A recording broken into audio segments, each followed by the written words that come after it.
네, 이번 순서는 한 주간의 정치권 이슈에 대해서 뜨겁게 토론해보는 뉴스N의 맞짱 토론입니다. 오늘은 배정호 세한대 교수 또 서성교 건대 초빙 교수와 함께합니다. 어서 오십시오. 안녕하세요. 네, 안녕하세요. 예. 지금 긴급 재난지원금 정세균 총리가 어제 그 절충안 냈었는데 기부금 관련 뭐 자발적 반납이니 어쩐 일이 나왔는데 방향이 정리가 됐습니까? 어떻습니까? 네, 일단은 전 국민에게 다 준다. 예. 그리고 자발적인 기부를 통해서 반납을 한다. 이렇게 정리가 됐습니다. 그 방식에 대해서 약간 뭐 좀 다른 뭐 얘기가 나온 것 같기도 하던데요. 그게 과연 국가 재정으로 바로 충당될 수 있느냐 이런 문제가 나오면서 그렇습니다. 말씀하신 대로 이제 자발적 기부에 맡겨야 되니까 예. 결국은 동참을 하는 게 숙제인데 지금 상황에서는 이 방법 외에는 없는 것 같아요. 왜냐하면은 말 그대로 긴급재난지원금이기 때문에 신속하게 지급을 해야 되거든요. 그래서 신속하게 지급을 하려면 또 누구는 주고 누구는 안 주고 이걸 또 나누면은 시간이 오래 걸리거든요. 그래서 전 국민에게 지급을 하자고 이렇게 정리를 하면은 나누는데 그런 시간이 이제 걸리는 게 없어지니까 제가 볼 때는 현재로서는 가장 지혜로운 방법이 아닌가 생각이 되고요. 다만 이제 성격에 맞느냐라는 문제가 있어요. 긴급재난지원금이니까 필요한 사람들에게만 줘야 되는데 고소득자도 주는 게 맞느냐라는 이제 그런 논란이 있기 때문에 예. 그 부분은 자발적인 기부를 통해서 좀 회수를 하면 되지 않느냐 이런 생각입니다. 네, 서 교수님도 지혜로운 해법이라고 보십니까? 하나의 뭐 편법이라고 볼 수 있겠죠. 편법이다. 원래는 예. 70% 하위 소득자들한테 지급하겠다고 대통령이 약속을 했지 않습니까? 예. 근데 선거 과정에서 민주당과 통합당이 전 국민에게 100%다 주겠다 그러고 그 과정 속에서 기재부에서는 계속해서 예산상의 문제를 들어서 소득 하위 70%만 주겠다라고 하니까 정세균 총리가 이게 뭐 기재부의 나라냐? 기재부는 총리가 이야기한 대로 여당이 주장하는 대로 요거를 받아들여야 하는 것 아니냐 이렇게 하면서 100%전 국민에게 주겠다. 네. 그 대신에 그 30%는 다시 뭐 사회에 기부하도록 네. 하겠다. 이렇게 방식을 정했는 거거든요. 이건 이제 네. 예산 문제 때문에 그런데요. 뭐 결과적으로 보면은 뭐 소득 하위 70% 아까 교수님께서 말씀하신 대로 긴급하게 필요한 대상으로 주는 게 맞지 전 국민에게 다 주고 30%를 반납을 하도록 하자. 이렇게 이야기하는 한 편법이라고 보여집니다. 예. 근데 이제 편법이라고 얘기했는데 다른 대안이 없어요. 그럼 이제 교수님이 다른 대안을 제시를 해야 되는데 지금 통합당에서는 대안 제시를 안 하고 계속 말바꾸기를 하고 있어요. 통합당의 문제가 아니고 이거는 대통령께서 소득 하위 70%를 주기로 했기 때문에 그 기준에 맞춰서 기재부에서 애초 그 예산 책정한 게 7조 6천억 아닙니까? 네. 그럼 7조 6천억을 집행을 하면 되는데 선거 과정에서 민주당과 통합당이 100%전 국민에게 주자. 이렇게 해서 기재부를 압박하니까 기재부가 굉장히 곤혹스럽고 사실 부총리가 사표를 내니 안 내니 이런 지경에까지 이르렀단 말이에요. 그럼 우리 재정 상황을 감안해서 기재부 의견을 들어서 또 대통령이 약속한 대로 70% 주는 게 맞지 100%를 주고 70%는 받고 30% 소득 상위 30%와 공무원들 뭐 100만 명은 반납하도록 하자. 이런 식으로 하는 것은 상당히 조금 편법이라고 보여집니다. 제가 말씀드릴게요. 대통령이 70% 주자고 말씀하셨으니까 맞는 거는 아니고 아까 말씀드린 대로 긴급재난지원금의 성격에 맞춰야 되니까 초고소득자는 줄 필요가 없다고 생각을 합니다. 그런데 이게 가장 중요한 것은 긴급하게 필요한 사람에게 주는 거예요. 예. 그런데 이걸 나누다 보니까 지금 뭐 비정규직이라든지 또는 뭐 일용직 근로라든지 영세 자영업자들 지금 생계가 안 돼요. 생존이 안 돼요. 그런데 계속해서 지금 통합당에서 발목을 받고 있지 않습니까? 잡고 네. 있지 않습니까? 이렇게 되면 줄 수가 없는 거예요. 지금 통합당 얘기를 한번 해볼까요? 통합당에서는 총선 과정에서 뭐라고 했습니까? 이거는 총선용 현대살포다라고 반대를 했어요. 그런데 황교안 전 대표 같은 경우는 갑자기 대폭 늘려가지고 50만 원씩 전 국민 주자 이렇게 얘기를 했어요. 그렇게 나와가지고 다시 또 안 된다라고 또 통합당을 하고 있거든요. 그러면서 나오는 게 지금 뭡니까? 수정안을 제시를 해라. 당정 합의를 해라. 근데 당정 합의를 했어요. 그러니까 이제 또 나오는 게 수정안 제시를 해라. 이렇게 나오고 있거든요. 이러면 통합당은 주기를 싫어하는 거죠. 국민의 삶을 외면하는 거죠. 바로 이러한 통합당의 자세 때문에 제가 생각할 때는 이번 21대 총선에서 참패를 했어요. 거기에 담긴 민의를 깨닫지 않으면은 통합당은 미래가 없다. 이런 좀 충고를 하고 싶습니다. 아, 그러면 그 이인영 원내대표의 지적에 공감하시는군요. 저는 공감하죠. 왜냐하면 제 개인적인 생각이 아니라 표로 심판을 받았기 때문에. 다시 태어날 길도 완전히 봉쇄가 될 거다.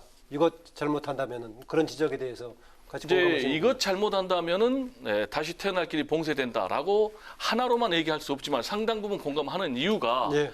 이번이 이제 코로나19 선거라고 할 수가 있거든요. 그러면 왜 코로나19 선거라고 그러냐면 두 가지예요. 하나는 방역, 또 하나는 생명과 재산, 경제 문제를 해결할 이 두 가지인데 방역 문제는 전 세계가 잘했다라고 지금 인정을 하고 있고 두 번째 경제 문제 관련해서도 통합당에서는 전혀 제시를 안 했는데 완전히 주도권 잡고 경기 부양을 책을 강력하게 제시를 했거든요. 예. 그런 부분들 평가를 받았기 때문에 통합당도 여기에 부응을 해야 된다. 이게 민이다. 저는 이렇게 얘기하고 싶습니다. 저는 통합당의 주장이 옳다는 이야기가 아닙니다. 예, 예. 그 예를 들어서 이거 국민이 세금으로 지출을 해야 되는 거잖아요. 그러면 우리가 세액 그 수입 범위 내에서 지출할 수 있는 구조를 짜야 되는데 예를 들어서 또 국가 부채, 재정 부채를 가지고 국채를 찍어서 하게 되면은 이게 나중에 2차, 3차, 4차 추경할 때 부담이 되는 거잖아요. 그런 측면에서 봤을 때 저는 통합당의 주장이 옳다는 게 아니라 기재부의 주장이 옳다는 이야기입니다. 예, 알겠습니다. 네. 청와대는요, 여야가 합의를 하지 못할 경우에는 대통령의 긴급재정명령권 발동을 검토하기로 했는데요. 여당이 4월 임시국회 회기가 끝나면 이론적으로 발동이 가능하다는 입장을 밝혔습니다. 이 부분에 대해서 어떻게 보십니까?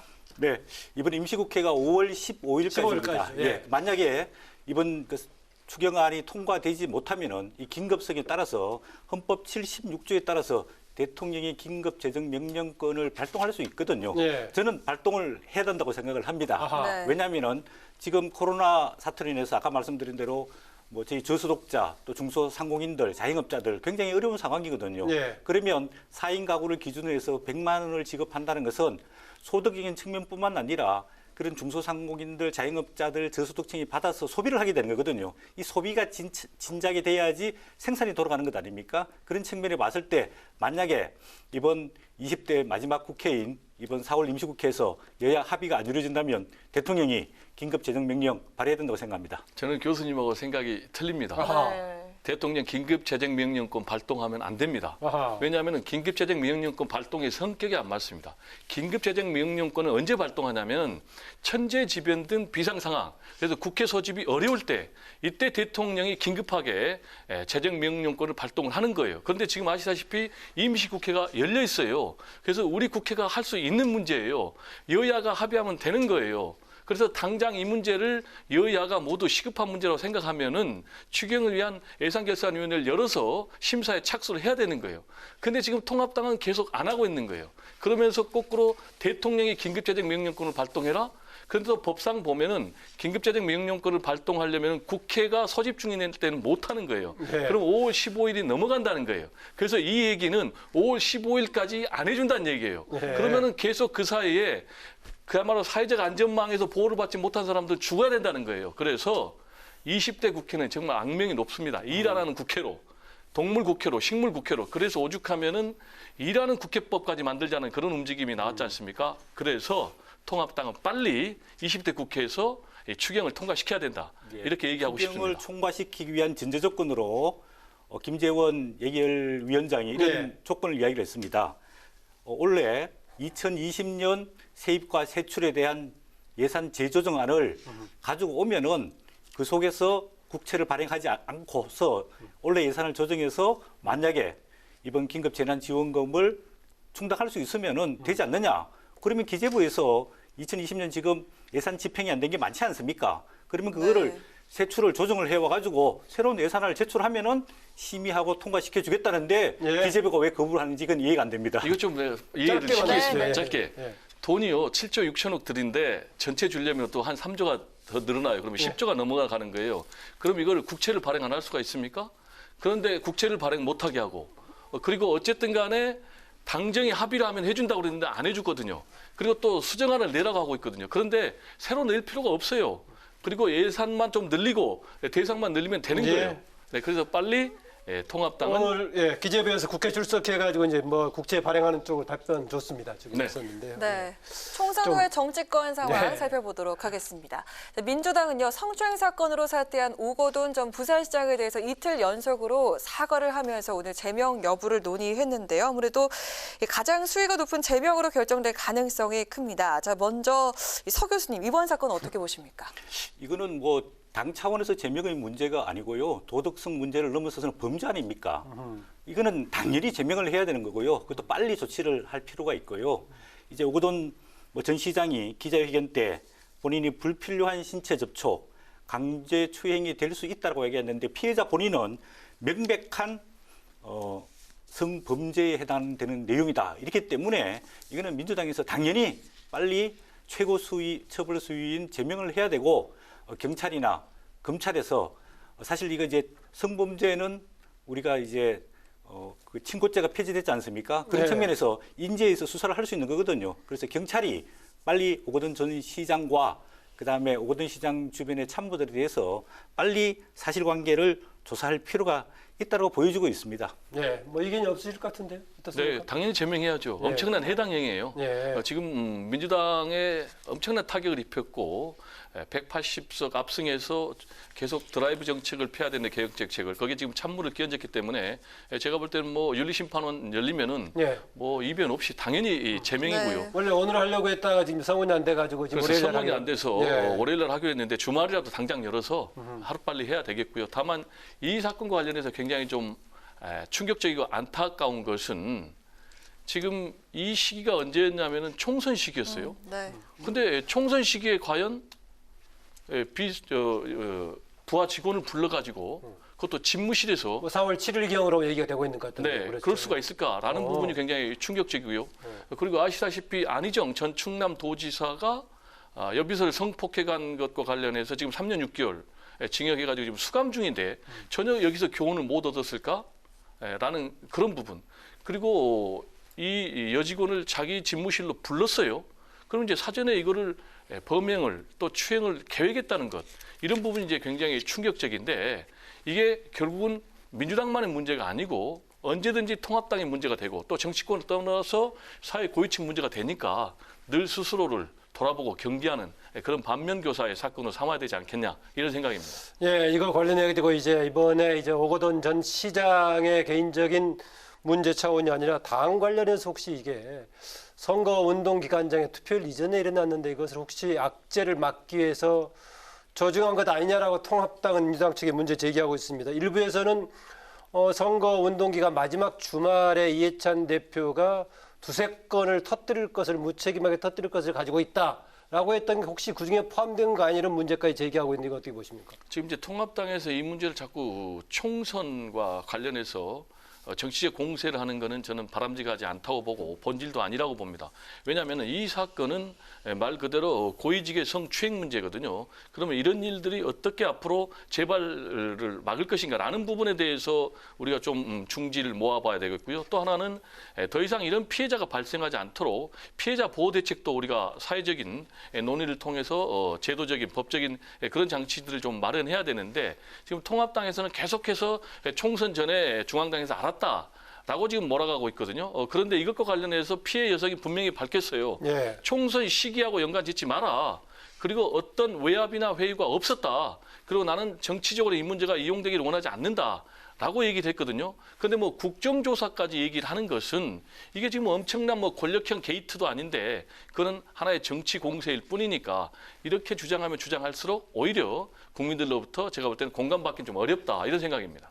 네, 이 사건이 발생한 게 지금 보도에 따르면 4월 7일 오전이거든요. 예. 그러면 총선이 4월 15일 아닙니까? 그럼 일주일 전에 발생한 사건인데 왜 그동안에 지역에서 언론들이 보도를 하지 않았느냐? 또 주변에서 왜 몰랐느냐? 그리고 4월 8일 날 이해찬 민주당 대표가 이런 얘기를 했습니다.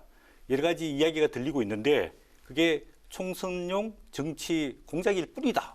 이렇게 폄하하면서 무시를 했단 말이에요. 예, 주말에 뭐 나올 수 있을 그리고 난 다음에 4월 23일 어제 오거돈 전 시장이 기자회견을 하면서 내용을 밝히고 사퇴를 했단 말이에요. 그러면 4월 7일에서 4월 23일 동안에 과연 무슨 일이 있었느냐? 결국은 오거돈 시장 전 시장과 시장 측근들과 또 민주당에서는 쉬쉬듣기에 급급했던 것 아니냐? 이런 생각이 들고요. 민주당이 알 수 있었다고 보세요? 저는 알 수 있었다고 봅니다. 그다음에 두 번째로는 피해자가 처벌을 원하고 사퇴를 빨리 요구했는데 오거돈 전 시장과 참모들이 사퇴를 할 테니까 시간을 달라. 이렇게 해서 오거돈 전 시장과 피해자 측이 뭐 합의 각서를 쓰고 공정까지 했다는 거 아닙니까? 앞에 부분은 지금 추측하시는 거죠, 서 교수가? 아니, 이제 보도에 따르면 지금 그런 이야기가 나오고 있습니다. 그렇게 본다면은 4월 7일부터 4월 23일 날 소위 말하는 이 블랙박스 시간 동안에 무슨 일이 있었는지에 대해서는 당사자인 오거돈 전 시장이 분명히 밝힐 필요가 있습니다.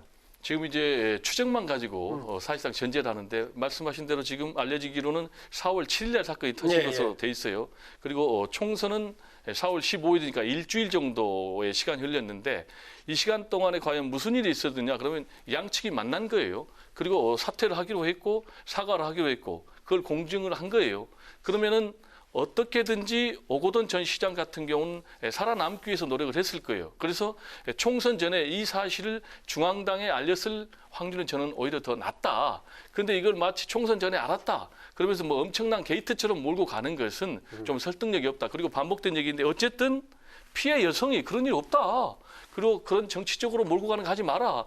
라고 얘기를 하고 있기 때문에 저는 이 부분을 좀 신뢰해 줘야 된다라는 생각입니다. 네, 원유철 의원 등은 이것을 마치 지금 이제 뭐 민주당이 가지고 있는 딜레마인 것처럼 연속적으로 일어나고 있다라고 하는 지적은 어떻게 보십니까? 그러니까 저는 이제 더불어당에다가 무슨 다른 수식어 붙여가지고 얘기까지 하고 있던데. 네, 그러니까 지금 이제 상당히 재밌는 게요. 이 지형이 좀 바뀌었다라는 부분도 굉장히 재미가 있어요. 우리가 예, 예. 과거에는 성누리당, 성나라당 이런 얘기가 있었어요. 그게 무슨 얘기냐면은 뭐 최현희 전 국회의원 그리고 박기태 전 국회의원 이런 사람들은 뭐 캐디를 성추행하고 또 심지어는 여기자를 또 성추행해가지고 굉장히 큰 문제가 되고 사법처벌까지 받았는데 그리고 또 박근혜 전 대통령 시절에 대변인이 해외 순방 갔을 때 또 성추행 또 논의를 또 문란을 또 일으켜 가지고 결국 뭐 급거 기구하는 이런 문제가 있었는데 기자 출신이어서 정보를 쭉 정리하고 있군요, 보니까. 네. 그런데 왜 최근에 그러면은 민주당에서 일어나고 있느냐? 이 부분과 관련해서는 상당히 제가 볼 때는 진보 쪽에서 조금 해이해진 것 아니냐라는 생각을 안 할 수가 없어요. 다만 이 부분은 진보와 보수의 문제가 아니고 제2, 제3의 오거돈 또는 안희정 언제든지 터질 수 있기 때문에 조심해야 된다. 그리고 성인지 감수성을 높여야 된다. 그리고 제도적으로 좀 교육을 해야 된다. 예. 이런 얘기를 하고 싶습니다. 예, 교수님께서 이 사건과 직접 관련이 없는 과거까지 이렇게 다 들어서 경광부를 하시는 것은 조금 어폐가 있는 것 같고요. 예. 이거는 한마디로 말하면은 권력형 성추행입니다. 권력형. 네. 안희정 전 지사도 위력에 의한 성추행, 그러니까 강자가 약자에게 성추행을 하고 성범죄를 저지른 겁니다. 근데 이게 왜 국민들이 더 분노하느냐 하면은 우리 뭐 소위 말해서 진보라든지 민주당이라든지 또 오거돈 전 시장도 이런 이야기를 했습니다. 본인이 보도자를 통해 가지고 성희롱 이거 민선 7개에는 반드시 뿌리 뽑겠다. 이런 약속을 했던 사람입니다. 네. 근데 본인이 부산시장이라는 권력의 자리에 가서 그것도 하급직 비정규직 공무원을 자기 사무실로 불러서 오전에 이런 식으로 성추행했다는 것 이 자체만으로도 어떤 그 민주당의 이중성, 도덕성 이걸 예. 넘어서 범죄다 이런 생각이 네, 듭니다. 거기까지 하시고요. 통합당 얘기 좀 해보죠. 일단 통합당 여러 가지 노래랑 그때 김종인 전 총괄선대위원장이 이제 통합당 비대위원장 수락했는데 뭐 당내 이런저런 의견도 나오고 있습니다만 대체로 그런 방향으로 갈 것 같은데 김종인 비대위 체제 시작하기로 한 거 어떻게 보십니까? 네. 아직도 그 통합당이 정신을 좀 못 차리고 있는 것 아닌가 이런 생각이 듭니다. 왜냐하면 이번 총선에서 참패를 했지 않습니까? 근데 다행히도 이번에 미래통합당에서 초선 당선자가 40명 이상이 됩니다.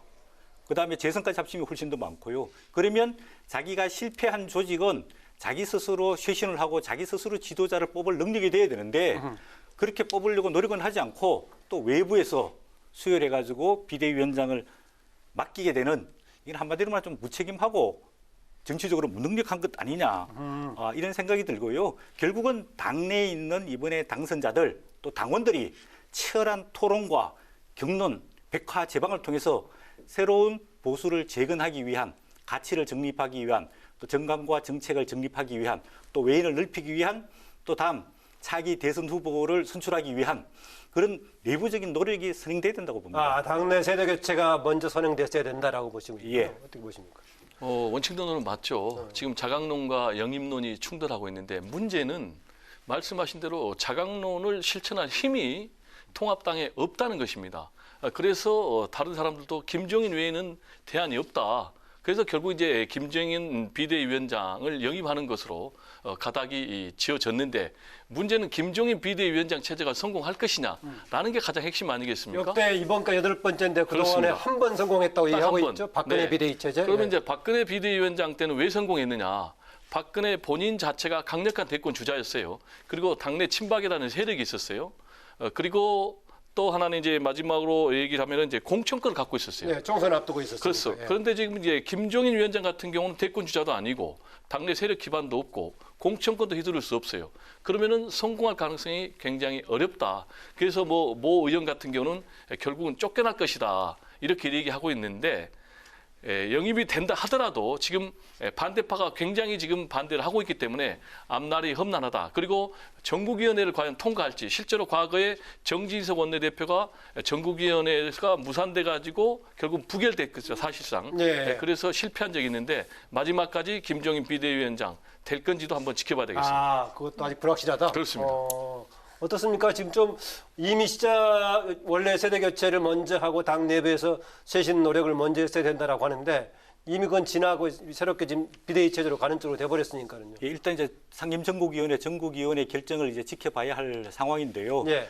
만약에 이렇게 되게 되면 이제 김종인 이제 위원장도 상당히 조금 상처와 당내 불협화음을 안고 출발하기 때문에 상당히 좀 부담스럽지 않을까 이런 생각이 들고요. 네. 이제 기한이라든지 그다음에 권한이라든지 그다음에 앞으로 쇄신 작업해야 될 것에 험난한 미래가 이제 예측된다고 봅니다. 예.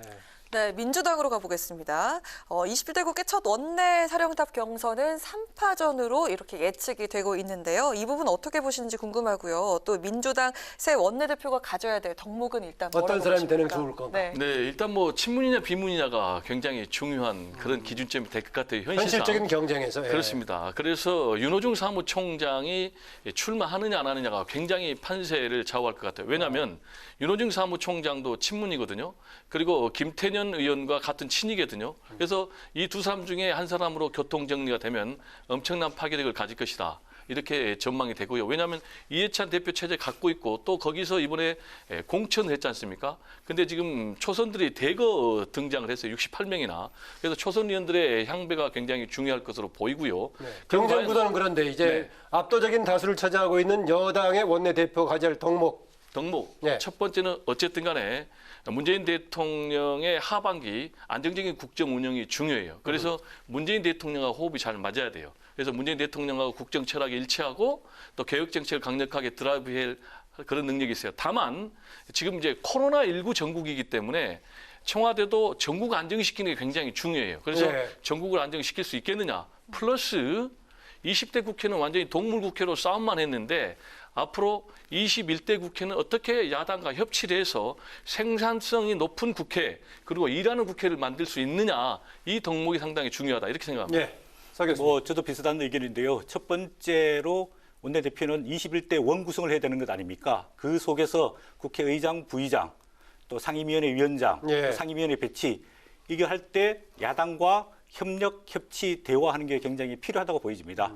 두 번째로는 아까 말씀하신 대로 민주당이 180석의 거대 여당이 됐기 때문에 이 내부에서 이제 8월 달에 선출될 당 대표와 함께 이 당을 화합적으로 통합적으로 어떻게 잘 이끌 거냐. 그게 두 번째로 중요하고요. 아까 세 번째로는 문재인 대통령 이제 임기 완전히 하반기로 접어드는데 네. 문재인 대통령과 손발을 잘 맞춰서 국정을 안정적으로 잘 하는 문제.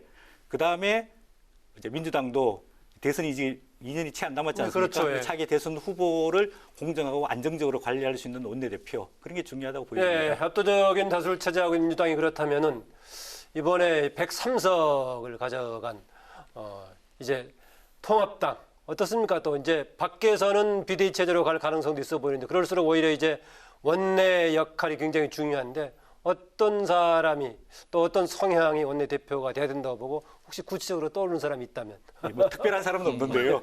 일단은 원내에서 여당과 싸움이 아니라 정말로 대화와 협력을 통해서 서로 주고받을 수 있는 이런 정치력이 있는 원내대표가 첫 번째 필요하고요. 두 번째로는 사실 야당은 지금 재건해야 되는 입장 아닙니까? 예. 그렇기 때문에 비대위원장이 선임되거나 또 혹은 비대위원장이 선임되지 않더라도 국민이 바라는 야당을 쇄신, 기억할 수 있는 원내대표가 좀 필요하지 않을까 그렇게 보여지고 있습니다. 예, 역시 쇄신 역할도 원내대표도 해야 될 부분이 필요하다. 예. 이런 얘기네요. 저는 이제 딱 한 명을 꼽으라면은 조혜진 의원을 좀 꼽고 싶어요. 아하. 그런데 될 가능성이 없어요. 왜냐하면은 김종인 비대위원장 체제에 대해서 아주 강력하게 식민통치자라고 그렇죠. 반대 입장을 폈기 때문에 밖에 있는 홍준표 의원과 더불어서 같이 그렇죠. 그러고 그런데 김종인 비대위원장 되면은 원내대표 안 시켜주겠죠. 물론 선출이지만은 오히려 그런 사람하고 같이 또 궁합이 잘 맞을 수도 있지 않을까요? 그러면 이제 가장 이상적이죠. 예. 그리고 특정인을 뺀다면 제가 볼 때는 통합당은 완전히 제로 베이스 원점에서 시작을 해야 된다. 그러려면은 혁신해야 되는데 그냥 혁신이 아니고 파괴적인 혁신해야 된다. 그러려면은 팍 낮춰서 젊은 사람으로 가야 되는데 2명 정도가 지금 거론되고 있습니다. 유이동 그리고 하태경.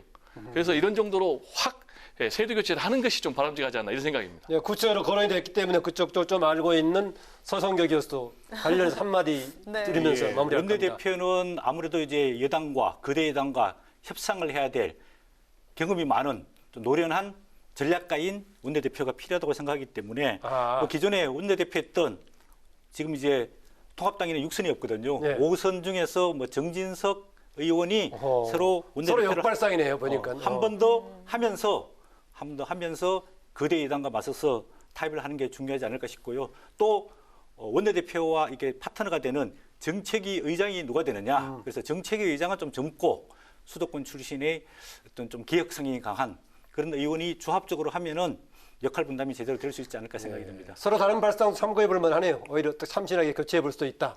오히려 한 번 했던 사람도 다시 한번 해보는 것도 이런 상황이 필요할 수도 있다. 우리가 한번 인사권 행사해야 되겠네요. 오늘 여기까지 듣겠습니다. 네, 여러분 고맙습니다. 감사합니다. 네. 고맙습니다. 네, 지금까지 배정호 세한대 교수, 서성교 건대 초빙 교수와 함께했습니다.